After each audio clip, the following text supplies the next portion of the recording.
Welcome back everybody. So the egg adventure is coming to an end. This is the last recipe, and to finish we're going to make something called les Oeufs Maillotés. These are eggs, that's all you're going to need, that are wrapped up into puff pastry and then cooked in the oven. You can serve this with any sauce that you like, so super versatile, Béchamel, Mornay, Hollandaise, whatever you want. But for the purpose of that video, and because I keep on saying the importance of knowing your culinary basics, we're going to do an exercise. I'm going to go through my fridge, pick some random stuff. We're going to brainstorm, and I'm going to show you that when you know your stuff, there's actually lots of things that can be made. So we're going to whip up a sauce at random right here and then. Okay, let's go. And now for the little sauce exercise. It is time to face your demon. The fridge has been opened, and that is what you have, the horrible looking stuff that nobody wants to see. Some old mushrooms, the onions, they're not super fresh. A piece of parmesan doesn't look bad. We've got some butter, of course. We're doing eggs, so we've got eggs. I've got a leftover chicken stock. There's a store-bought stuff product. So of course, I've got my parsley, my thyme and stuff. And some cream, as you do in French cooking. This is unopened yet. There's a kind of tomato that I've got here, potentially, if I want to use it. Some milk. How many sauce do you think we can make with that? This is the question I'm throwing you. Use the comments in the video immediately. Look at this and tell me, think about it, how many sauces do you think? I'm thinking, looking at this, about 7 to 8 sauces right off the bat. Let's go through the list. The basic one, of course, I've got flour in my cupboard. We can make a bechamel. I can flavor the bechamel with a twist. I can make like a mushroom bechamel if I want. I can make a sauce crème by adding cream in there. I can turn the bechamel into a sauce Mornay by using my cheese and my eggs. I can make a velouté, a chicken velouté with my stock on here. I can turn my velouté into a sauce suprême or a mushroom suprême or an Oeufs sauce, which is using the tomato afterward. Or perhaps I could even make a soubise. Maybe I can just make a bechamel and then with a puree of onion. That is the choice that I've got here. So you can see, when you know your basic, just by looking at something like that, you would not imagine you can make 7 to 8 sauces, and they are classic sauces from French cooking. So what I'm going to do here, because I really need to use the old stuff, mushroom, they have to go, I'm going to use that. I'm going to use my chicken here, so I'm starting to think this is going to be a velouté, because velouté on its own is not great. I'm going to add some cream. I'm going to make a supreme with some mushroom, use maybe some parsley in there, and if we want, maybe I could have added a touch of tomato, but I'm going to leave it as that. So we're going to go for a supreme sauce with mushroom. Let's begin the recipe. Of course, we always start with the eggs. I've got the boiling water like we've seen before, and a new thing you can do, you can put your eggs in a little sieve like that, because sometimes they break if you just put them in the pan, because they're bouncing around. So I'm doing this, it prevents the whole thing from moving everywhere, and I can count now 5 minutes stop. 5 to 6 minutes maximum, but 5 minutes is the required time because they cook here and then they're going to cook in the oven after. The timer is going off. I'm going to take my egg and immediately put them into cold water. The eggs are in the water, and they're going to sit there until they totally cool down. You can leave them there and forget about it until you're ready. For now, we're going to start making a sauce. So a sauce supreme, it's going to be a base of velouté. So it's not going to be a restaurant quality, obviously, because everything is a bit left over. This is store-bought. The mushroom, I've peeled them. I've peeled the skin. You see, they look a little bit better than they were. And for the rest, some simple flavorings. I've got some thyme, some bay leaf, salt, pepper. You can add nutmeg if you want. I've measured some cream, butter and flour. That's all we need. Let's go on the stove. Culinary basic number 1, we make the roux, equal amount of flour and butter. So first we melt the butter. As soon as the butter is melted, low heat, I'm adding all of the flour. Mix well, we've seen this before, this is called a roux. Very simple, this is the base to thicken bechamel, velouté and anything like that. I'm going to make here a blonde roux. We're going to leave this to cook for 3 minutes on low heat. While the roux is cooking, I'm going to bring my stock to a light boil, try to flavor it. So I'm going to add my 1 bay leaf in here, a piece of thyme, and some of the worst looking mushrooms that I've got, that I've cut in little pieces just to add some flavoring. That's it. Time is off. My roux has been cooking. It starts to smell a bit like a cake. It means it's ready. I'm going to put it on the side and let it cool down. My stock is simmering, and I'm going to reduce the heat and leave this on a very low simmer, not to evaporate too much of it because I need about 1 cup of it. And the mushroom will really add a boost in flavor. So mushrooms, even old ones like that, absolutely great. My roux is now cold enough. I'm ready to continue and transform this into a velouté. What we're going to do off the heat, of course, I'm going to take some of my warm stock. So warm stock on a cold roux. And off the heat, like you would do with a Béchamel or white sauce, I'm going to start to dilute that roux in a little bit of stock. And that avoids any clumps. So I'm going around catching everything, and then I'm going to put the rest of the stock. So you can see that kind of mushroomy color. You can see my stock. So I've really got all the roux there, you see, as much as I could, and now I can just add the rest. I'm not keeping the horrible mushrooms. Up, off they go. For something, and put it in the compost. And that's it. Heat on, medium, and we're going to thicken this. So within 1 or 2 minutes, you whisk constantly. You can see it starts to thicken big time. Huh? And the color, you see the power of mushroom, especially this old one, because it's a bit dark. I immediately have now a chicken velouté flavored with mushroom. We want to have the boil to start, and you want that simmering, boiling, the bubbling away for at least 2 minutes when you make a velouté to make sure it re-thickens properly. So as I just said, we want this, the bubbling. This is the consistency of my velouté right now. See, it's very thick, it can coat a spoon very, very easily. I'm going to leave this to cook on a very low heat for 2 minutes. After 2 minutes, we are done. We've made a velouté. So when you mix the stock with roux, you get a velouté. This is the base. It's a mother sauce. It's a chicken velouté. Usually it's a veal stock you have to use. But the problem with the velouté, it's never super appetizing. Okay, so this is why you go forward by transforming this into another sauce. So the sauce suprême is not much. It is simply adding some cream, and I'm gonna add some mushroom. So the color is a bit mushroomy, but you want something a bit better. So 1 or 2 tablespoons of cream, and we're gonna dilute and get a better color. And we'll keep on cooking this slowly. So for a good 5 minutes or something, until we got the right taste, the right consistency. If you want more cream, you can. You want something more pale, you add more cream. Or something more dark, you add less cream. We don't touch the seasoning right now, but we still need something a bit more appetizing in there. So what I'm gonna do, I'm gonna pan fry the mushroom that I've got.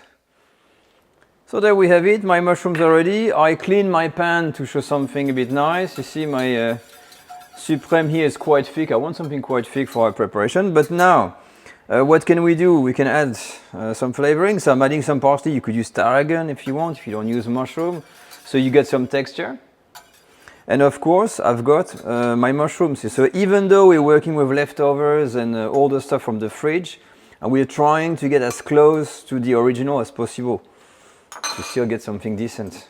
Okay, so I'm gonna mix that in, and that's it. We've got a house sauce. I'm gonna taste, adjust the seasoning, and we're good to go. So as I said, we're trying to stick to the tradition, so be careful seasoning at the end. Yeah, so you see there's enough salt already. That is a store-bought stock, maybe a hint of black pepper. And if you want to be traditional, the grating of nutmeg. Taking a clean spoon, I'm gonna turn my heat off, I think. And now this is the thickness. So I've got some mushroom with my egg, it's gonna be great. I've got some sauté mushroom in here. I've got a nice color, there's some flavor, you've got the fresh parsley flavor. It's mushroomy. It's gonna go perfectly with what I've got. So just to show you with a few things from the fridge, what can be done. And now let's make the egg. The egg part is very simple, but before you start, you need to be prepared. So first thing, preheat your oven at 200 degrees Celsius. What we're gonna do here is we're gonna have our eggs. So these are our eggs, they're medium boil, so soft inside. And we have to wrap them into the puff pastry. So make sure the puff pastry is defrosted, it's in your fridge, you want it still firm. We want a bit of flour. We're gonna put some egg wash on top, so make sure you get like a pastry brush, some egg yolk with a bit of water in there. The eggs, a little knife for the top for the decoration. And we're also going to be using, of course, a baking sheet or anything like this, or a cookie sheet with a piece of parchment paper. We're going to put the eggs when they are done. All right, so let's do this. The first thing is the puff pastry. You can make a large sheet, whatever. I'm adding a little bit of flour in there because, again, talking about leftover, that was the one piece that I have left in my fridge. So I want to make sure, see it, look at this, it's a bit dry. So I'm just applying some little flour to make sure there's no part that is too wet or anything like that. Okay, and I think I may use actually this section. So all what we need to do is we need to roll kind of the egg. So that's going to be too much, obviously, but it's just for the demonstration, roughly speaking, how much we're going to need. We're going to need to put this over. So I don't need the whole thing. Okay, so I could go maybe a bit here because this is not super good looking. I'm going to get rid of that. And all what we do, we take this. I'm going to try to encase the egg. Like you can see, we encase the egg into the puff pastry in here. And then slowly we're going to seal everything around. So wait for the pastry, don't force it. Don't burst the egg open. I'm going to wait it to get a bit softer and then start to work it. Now, one thing I found as well is that I'm using a little bit of water on the edges to really help the whole thing to stick, because you see I've put some water in there. So just around the edges, I'm placing some water. And I think my pastry is going to start to come to the right temperature. And you can see what I'm going to do, I'm going to start to really encase that egg in there. And we're going to start to seal the whole thing. And then using a knife or anything like that, we're going to cut the excess. Now, let's trim the whole thing. So if you got too much, you know what? We can just cut the excess on here. I'm going to be cutting a little bit, trying to make it neater. A little bit on here. Okay, see it start to get soft, and this is a store-bought pastry that I've got. And here, it's not too bad. So I'm going to use my knife. You can leave it like this. You can make it round if you want, around the edges, but I'm not too fast. I'm gonna be using my knife, not on the sharp side, just to make this little sealing point here. I'm gonna seal everything on the side here, just to make a parcel, and that's about it, nothing complex. As soon as this is done, I'm transferring this immediately to my, my baking sheet here, and I'm gonna use my egg wash, very important to give some nice color, to brush the whole thing off, okay? A good layer of egg. Always add a nice color to the whole thing. Okay, so this is the parcel. You can repeat the same process, and if you want, you can make these kind of little marks or whatever. I'm not always a pro at decorating, but just a few little marks, like it's just a little bit of flair, nothing special. If you want, you can decorate, you make some kind of a leaf or a shape or anything, but just have something nice, and then straight into the oven, about 15 minutes, and that's it.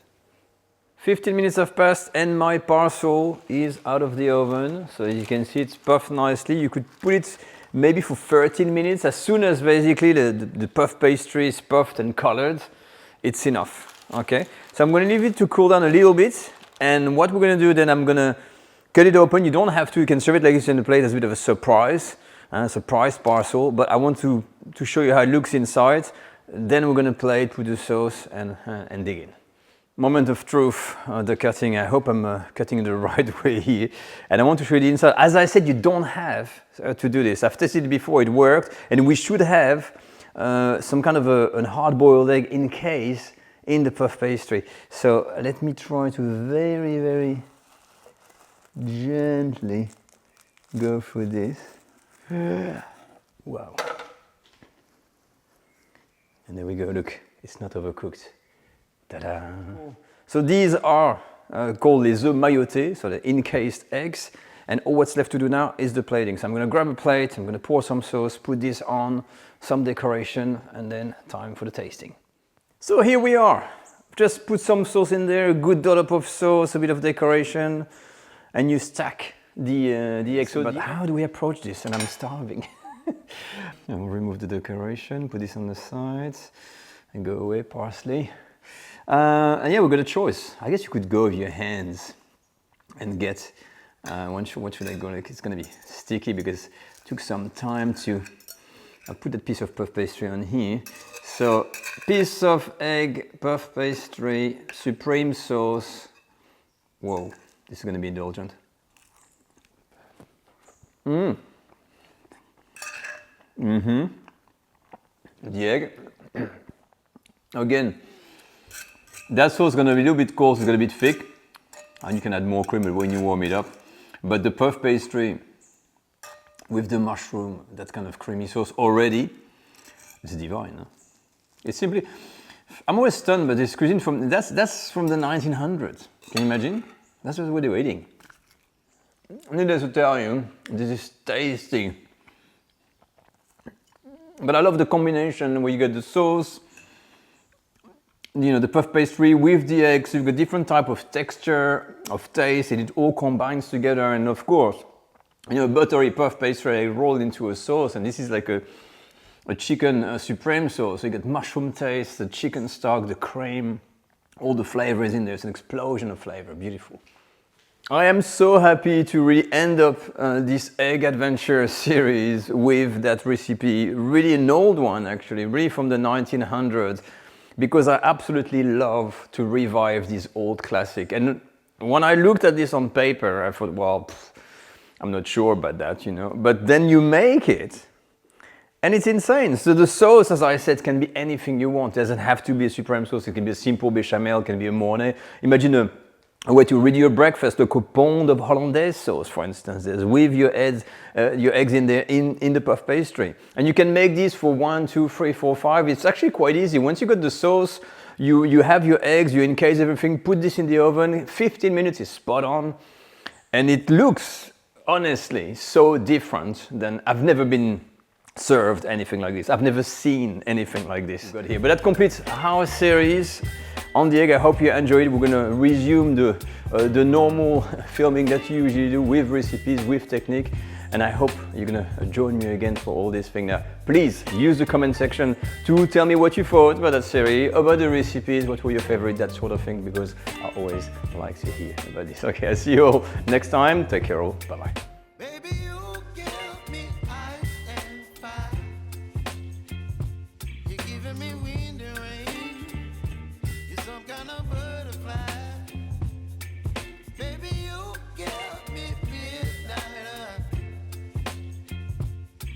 Up my appetite. Don't leave me here high and dry. Oh, well, I don't wanna jinx it, baby, and twist myself at the spine. Don't wanna overthink it, baby. It's just twist.